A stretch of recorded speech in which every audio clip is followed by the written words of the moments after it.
Everyone, I am Ifra, hope you are doing well. तो start करते हैं आज का टॉपिक। आज हम पढ़ने वाले हैं टैली प्राइम में रिफंड एंट्रीज के बारे में कि जब भी हमें ऐसा भी होता है बिजनेस में कि हमें रिफंड करना पड़ता है किसी भी रीजन से, कस्टमर आके बोल देता है कि मुझे कहीं और अच्छे रेट पे सामान मिल रहा है तो मैं आपसे सामान नहीं खरीदूंगा, मुझे रिफंड कर दो। तो इस केस में क्या होता है, देखिए रिफंड का मतलब समझते हैं पहले कि रिफंड होता क्या है।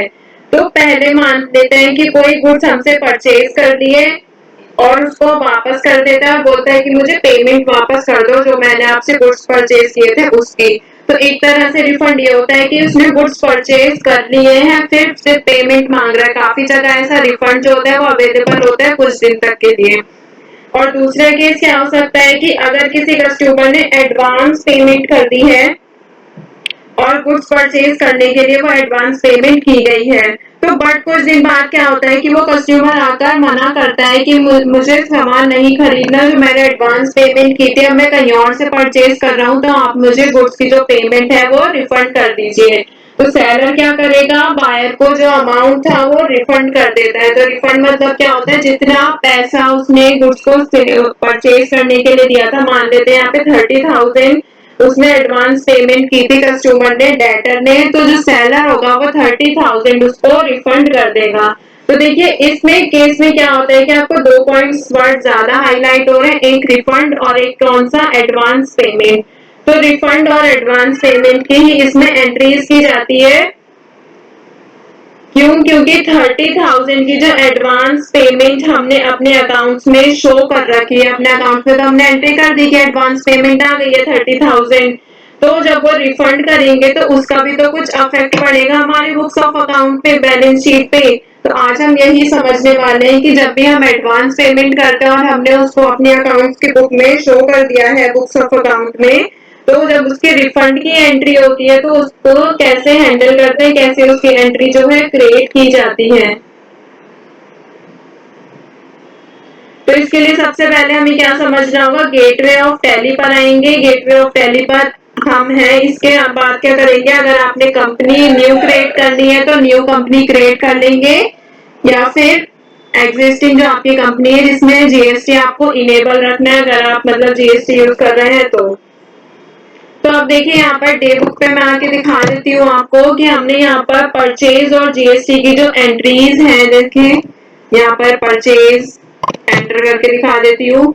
ये मैंने आपको दूसरे सेशन में जब जीएसटी बना रहे थे जबकि एंट्रीज है, तो बल्क के हम खरीदा था हमने 100 पीस 200 के अकॉर्डिंग, जिसपे सी जीएसटी और एस जीएसटी चार्ज की हुआ था, ठीक है, इतना इतना। फिर ये क्या है, राजन ट्रेडर सेल्स की एंट्री है कि बल्क, और ये इससे मतलब नहीं है अभी हमें। तो यहाँ पे देखिए हमने बस परचेज की एंट्री देखी है और यहाँ पे क्या होगा, जीएसटी इसमें अप्लाई हुआ हुआ है। तो अब क्या करना है, अब एडवांस पेमेंट की एंट्री करेंगे हम यहाँ पर। तो उसके लिए हमें गेटवे ऑफ टैली पर आना है, वाउचर्स पे एंटर करना है। और कौन से वाउचर पे वर्क करेंगे, जब हम एडवांस पेमेंट की एंट्री करते हैं रिसीट वाउचर में, क्योंकि जो पेमेंट है वो हमारे बिजनेस में आया है। तो इसीलिए क्या करेंगे, एडवांस पेमेंट के लिए F6 पर एंटर करेंगे और रिसीट वाउचर जो है यहाँ से ओपन कर लेंगे।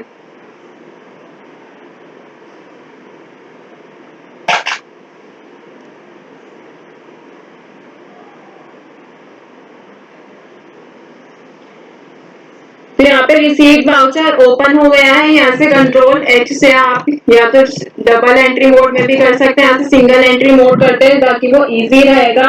तो इसमें क्या करना है, यहाँ पर आपको अकाउंट में क्या होगा कि जो पेमेंट हुई है एडवांस पेमेंट वो कैसे हुई है, कैश से या फिर बैंक से हुई है तो आप बैंक सिलेक्ट कर लेंगे। यहाँ पे अगर कैश, देखिए मैंने बैंक का अकाउंट लेजर भी बना रखा है और कैश का भी, तो यहाँ पे हम कैश कर लेते हैं अभी और कंट्रोल A से इसको सेव कर लेंगे। और देखिए यहाँ पर हमारे पास कैश इतना भी अवेलेबल है। अब अगर पर्टिकुलर्स की बात करें तो इससे पहले हमें क्या करना होगा, यहाँ पे एडवांस पेमेंट का जो ऑप्शन है उसको इनेबल करना होगा। कैसे, यहाँ पे आपको राइट हैंड साइड पे दिख रहा है स्टेट एडजस्टमेंट, तो यहाँ से ऑल्ट जे पर एंटर करेंगे। इसमें से आपको क्या सिलेक्ट करना होगा, अभी रिफंड की बात नहीं हो रही है, अभी सिर्फ एडवांस रिसीट की बात हो रही है। तो हम नेचर ऑफ रिसीट में क्या लिखेंगे, एडवांस रिसीट, और इसमें देखिए यूज फॉर लिखा गया है कि एडवांस रिसीट के लिए वाउचर यूज किया जा रहा है।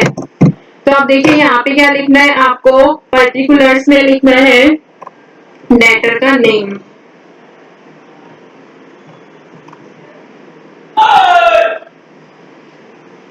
यहाँ पे हम न्यू डेटर क्रिएट कर लेते हैं, मोहन डेटर। अच्छा, इस नेम से हमने बना रखा है। चलिए तो हम इसको ही सिलेक्ट कर लेते हैं, मोहन डेटर को ही।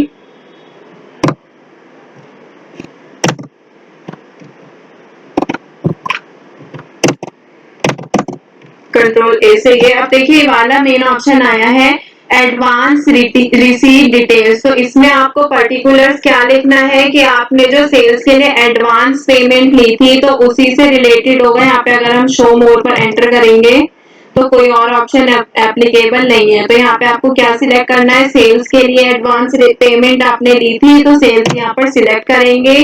कितना अमाउंट आपने एडवांस लिया था आपको यहाँ पर वो वाला अमाउंट लिखना है। हम 30,000 लिख लेते हैं फॉर एग्जांपल। अब देखिए इसमें क्या हुआ, मैंने 30,000 एंटर किया, टैक्सेबल वैल्यू CGST SGST ये सब क्या हुआ, ऑटोमेटिकली फिल हो गया यहाँ पर, क्योंकि हमने इसमें GST अप्लाई कर रखा था। उसको पता था कि कितना GST यहाँ पर अप्लाई करना है। तो आपको ये वाला जो एडवांस अमाउंट है इस पर ध्यान देना होगा कि कितना आपने एडवांस अमाउंट यहाँ पर ले रखा है।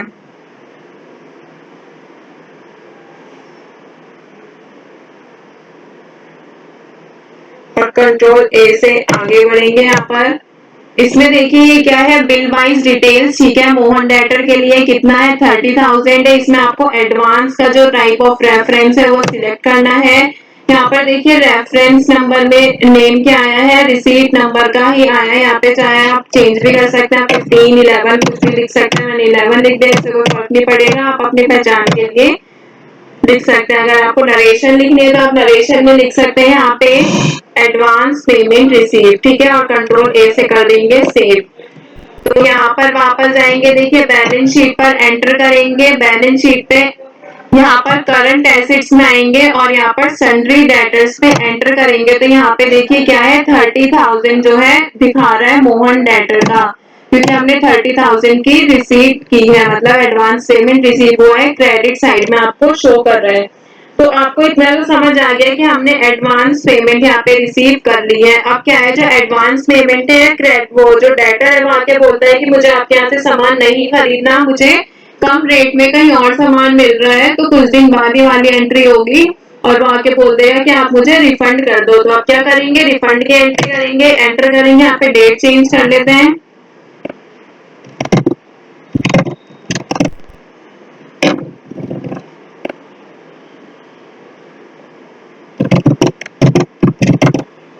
एक मई को ही डेट कर लेते हैं। देखिए प्रीवियस एंट्री जो हमने किए हैं यहाँ पर मैं दिखा देती हूँ, एक सेकेंड। F2 से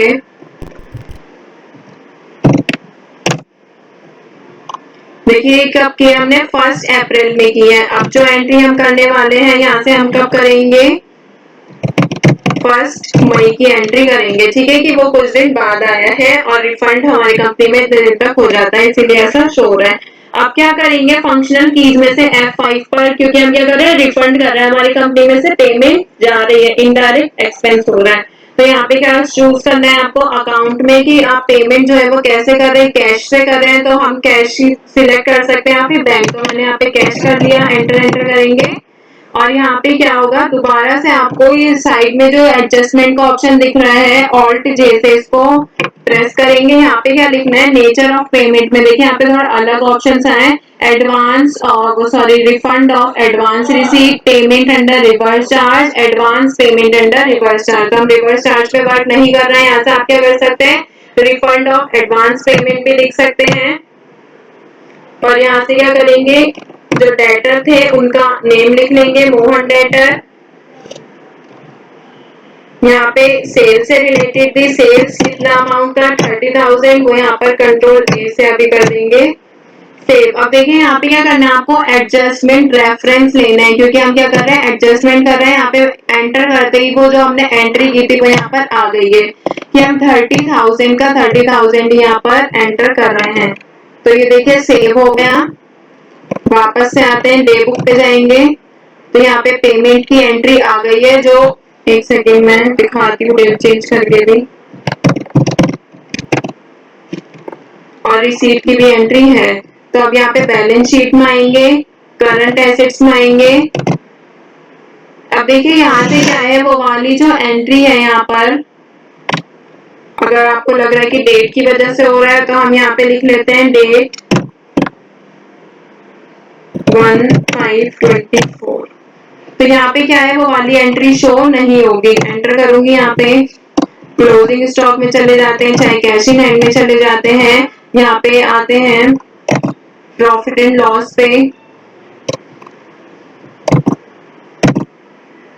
सेल्स में एंटर करेंगे। तो यहाँ पे क्या है, वो वाली एंट्री, क्योंकि हमने क्या किया है, सन्ड्री डेटर जो है हमारा, वो यहाँ पर क्या हो जाएगा, बिल्कुल जीरो हो जाएगा। अगर मैं ये वाली एंट्री जो हमने डेटर वाली एंट्री है ये भी मैं डिलीट कर देती हूँ, तो हमारा सन्ड्री डेटर जो होता है वो बिल्कुल ही जीरो हो जाता है बैलेंस शीट में। यहाँ पे प्रीवियस एंट्री, मतलब कि जो अभी हमने 30,000 था वो यहाँ से क्या कर लिया है, पहले एडवांस लिया था फिर उसको रिफंड कर दिया है, तो वो वाली एंट्री जो है वहां से चली गई है। अब आप इसको और भी कैसे कर सकते हैं, यहाँ पर डे बुक पे जाती हूँ मैं,